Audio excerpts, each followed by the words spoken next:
Welcome back to the Den of Nerds. Ooh, I think you're gonna like this one. Also, no glasses. I lost my glasses, so no glasses until I get new ones. In this video, we got to talk about these new reveals about Marvel's original plan for Kang and how that has now adjusted for Doctor Doom. It's actually kind of fucking wild, and it's kind of revealing about what Doctor Doom will be doing in Doomsday. And also come to the streams. I stream Monday through Friday at 11 a.m. and it's fun, and you could come there and ask me questions about the different things going on, or just harass me like the rest of chat. I'll see you there.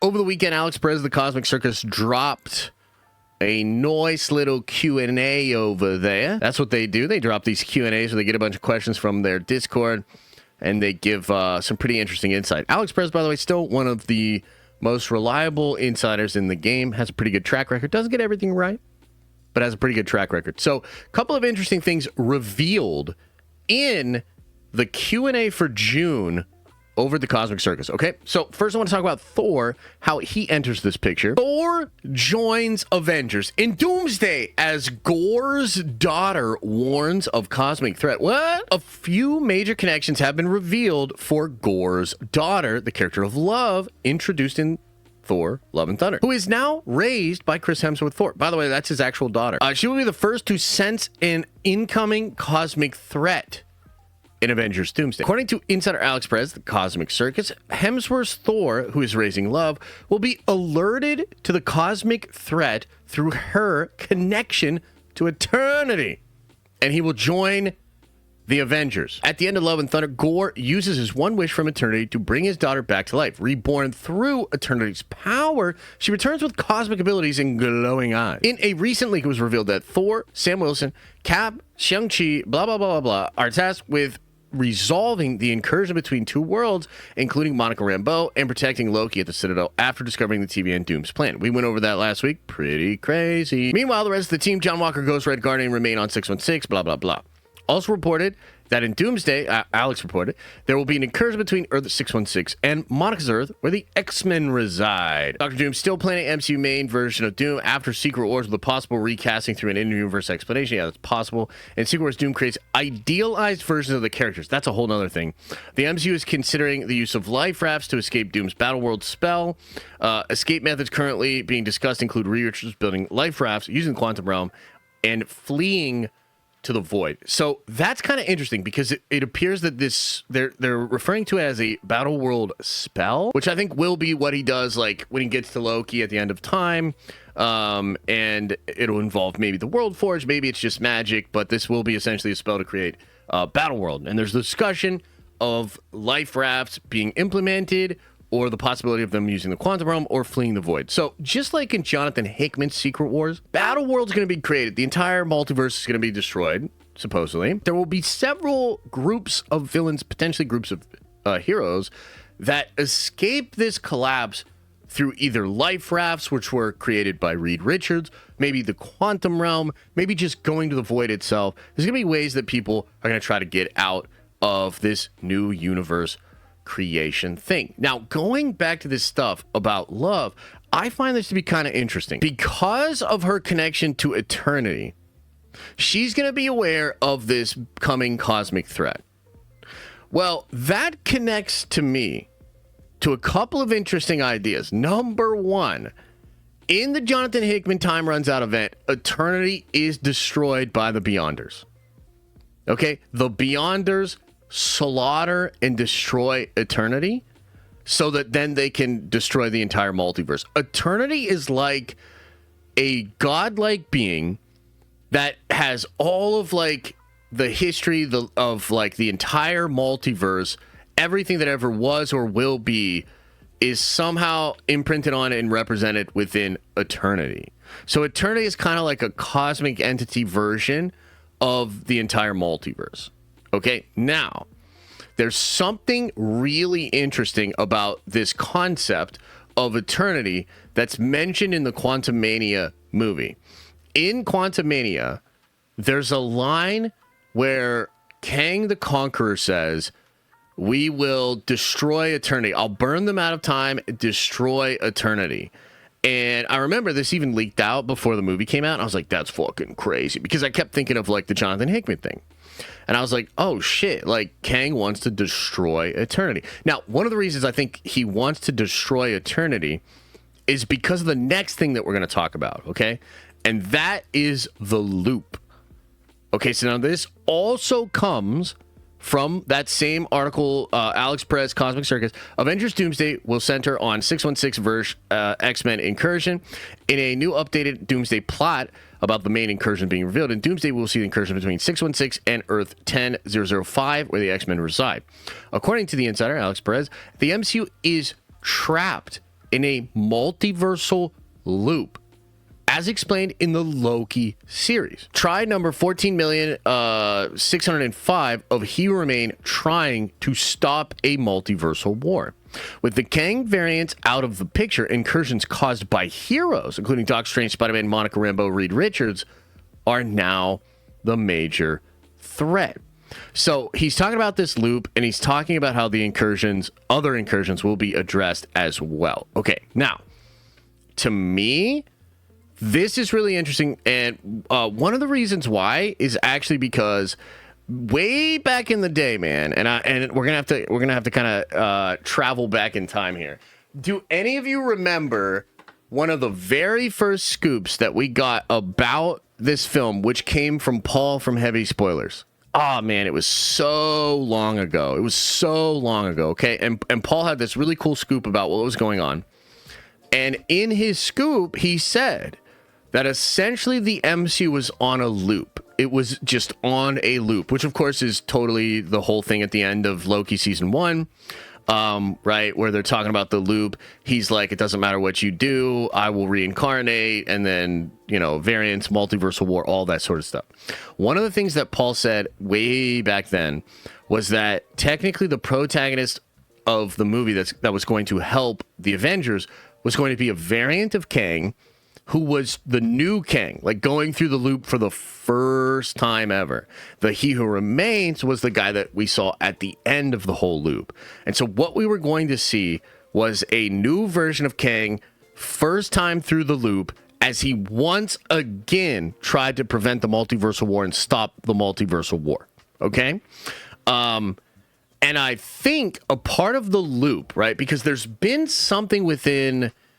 It goes back to Quantumania a little bit, which again was like a terrible ass movie. Like I hate that movie, but there is like a lot of lore for Kang in there and like a lot of setup for what he's potentially trying to do.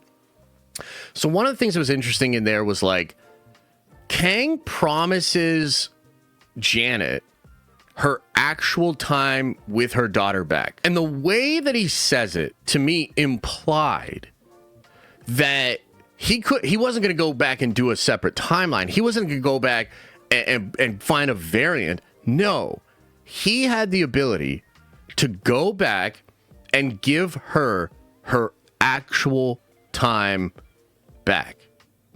And I always thought that had something to do with the quantum engine, the thing that he gets sucked into at the end of the film, which probably taps into the power of the beyond. And there was a similar concept in Marvel Comics with the cosmic cubes. So the cosmic cubes, at one time, I think they're just thought of as like just unbelievable magic boxes of unlimited power. Eventually, the cubes become pieces of the beyond, or the powers of the beyonders, that are just dropped into our world for whatever reason. I find all of that to be really interesting and fascinating. But there's another element here that I think sets this up. And it actually goes all the way back to What If Season 1. Now, What If, for me as a show, is like pretty lackluster, but I did like Season 1, and I thought there was a lot of promise there.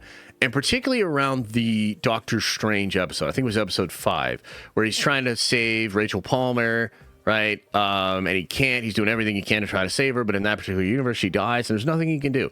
So he literally breaks his reality trying to change a fixed moment in time. And so you start... Oh, it's Christine Palmer. It's Rachel McAdams, Christine Palmer, right? So he's trying to break this unbreakable thing within the universe. Okay? And within the MCU, there are things like this too, right? We've seen this kind of happen. And within the Spider-Verse films, they call it a canon event. Things that must happen. And if you don't do them, they break. Okay? And again, this feels like something that in Quantumania, Kang the Conqueror was trying to like rebel against. He wanted to like truly break the loop. So I think it's all the same thing. I think the reason the whole multiverse is on a loop is because of eternity. Like, I think ultimately eternity is the being that is keeping all of these fixed moments in time there. And I think that's why Kang in Quantumania wanted to destroy eternity. Because he wanted to truly be free of the confines of what this multiversal loop was supposed to be. Okay, so there's so much here, right? It's so much more than Alex just saying this. Again, this connects to what Paul said back in the day. It connects to the Loki show. It connects to a lot of the theories we had around Quantumania, et cetera, et cetera. So the question then becomes, well, what is Doom now? How does Doom enter the story within that? And what is happening now? It seems like Doom, and Alex has kind of hinted at this before as well.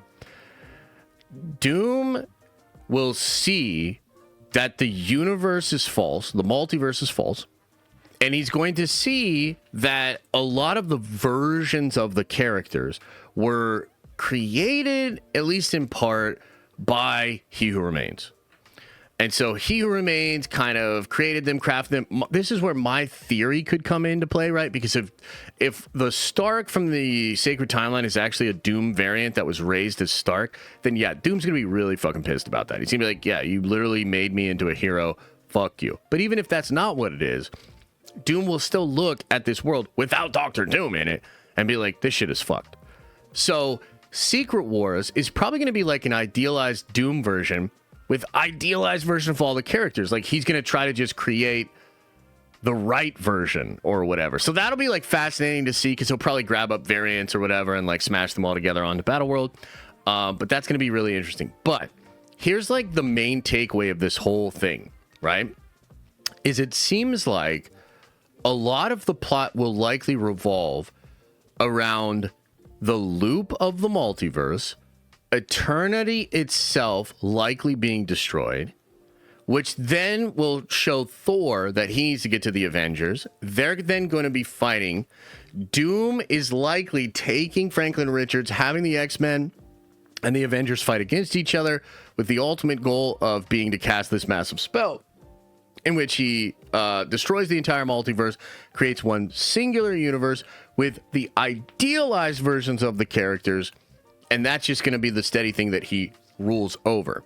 There's also mention within this article of how a lot of the heroes that we're going to see that fight against Doom in Secret Wars will leave either via an arc like they did in the Hickman story, or they'll go into the quantum realm, or perhaps they'll just go to the void themselves. And we already talked about how there might be this big crazy battle in the void, right? At the end of Doomsday, which is how you might get some of the Secret Wars flavor in that first movie, where he's there and he's like trying to get through Goliath, get to where Loki is and cast the spell.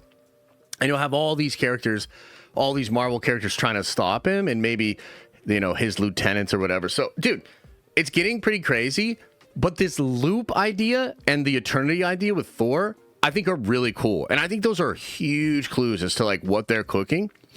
And it's kind of like how Marvel's going to take what they were setting up, and they're just going to like slide some pieces around. I know Doom is not getting a proper setup. Like, I'm not here to say that Doom is getting a proper setup. I think Doomsday in a lot of ways is going to do the heavy lifting of that. But it's not the same thing as like there's no fucking plan. They had this plan. They know what the MCU multiverse is. They know what it is. And so like that could be just now kind of adjusted and navigated towards Doom and towards their new plan with Doom. So as all of us kind of, you know, follow the tea leaves, look out for the rumors and whatnot, and try to figure out what's going on, this is a huge piece of the puzzle here. And I think we'll probably see some other rumors and stuff come out that sort of support this idea. And so it's, I guess what I'm saying ultimately is it will not feel like this is coming out of nowhere. It still will feel like we kind of saw this coming, and there were pieces, clues, signposts along the way. And I think it will, in that regard, feel a little bit more satisfying than people are anticipating, but we'll see. You know what you think about these different rumors here in the comment section below. And as I always say, I hope you are having an awesome and a nerdy day, and I'll see you in the next video.